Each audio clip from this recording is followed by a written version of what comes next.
So today we're going to be adding these two fractions, 1 over 21 plus 7 over 5. I have done a video on this, and I'll link to it. The difference will be that this time we're going to keep the prime factorizations intact just throughout the problem. And it's easier just to see it than describe that. So let's get started. So when we're adding two fractions with non-common denominators, we have to find that common denominator, specifically the lowest common denominator.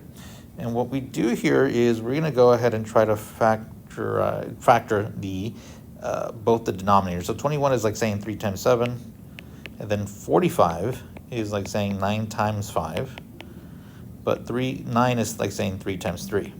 So my prime factorization for 21 is 3 times 7, and my prime factorization for 45 is 3 times 3 times 5. And what I'll do is I'll replace the 21 with 3 times 7, the 45 with 3 times 3 times 5. And the way we get our common denominator, let me rewrite that 3,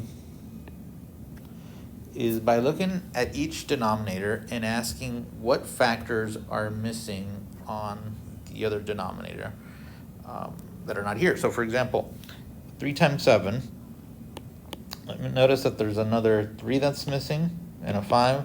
So what I'm going to do is I'm going to multiply both the numerator and the denominator by 3 and 5. And the same question is going to be asked, what's missing over here that's over there? So there's a 7 that's missing. So I'm going to multiply both the numerator and denominator by 7. And what we'll do is we'll simplify the numerator. 3 times 5 is 15 times 1 is 15 over 3 times 3 times 5 times 7 plus 7 times 7, that's 49, over 3 times 3 times 5 times 7.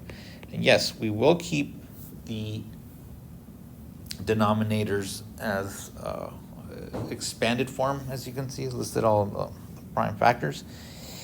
And yeah, so now we have two denominators with the lowest common denominator here, really. And I can add these fractions together. The rule is you just go ahead and add 15 and 49, that's 64. And you get 3 times 3 times 5 times 7. And that is your answer. However, at the end, we like having the result written like let's say the standard form. So 3 times 3 is 9, 9 times 5 is 45, 45 times 7 is 315. So it's 64 over 315.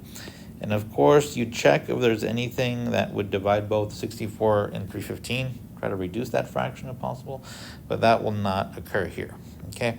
So the main difference is usually when you add fractions or subtract them and you get a common denominator, typically you grab the LCD after you do this step here of getting the prime factorization, and there's a way to do it, and that's discussed in the other video. But here we just basically look at each rewritten denominator and the prime factorization and just ask what is missing on one side that's on another. And that's what we did. And that would be it for that. All right. Well, thank you very much for your time. Hope this helps.